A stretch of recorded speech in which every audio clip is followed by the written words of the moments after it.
Con làm trường buôn. Ôi trời. Con làm trường pi hay ai cho trường buôn.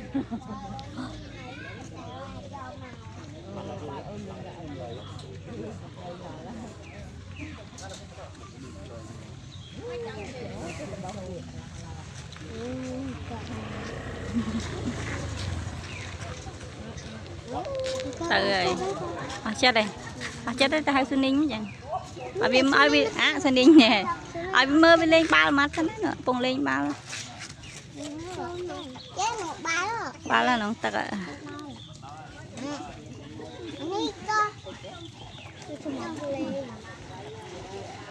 Vì chân lấy chắc lấy ôn này.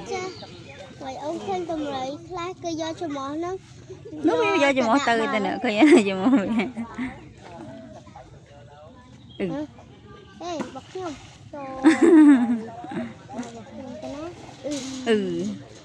Thì cái lao về cái nhận. Xuân Ninh so đây tầm thời nhận. Xuân Ninh so đây tầm thời nhận. Màu tay bắt. Hello.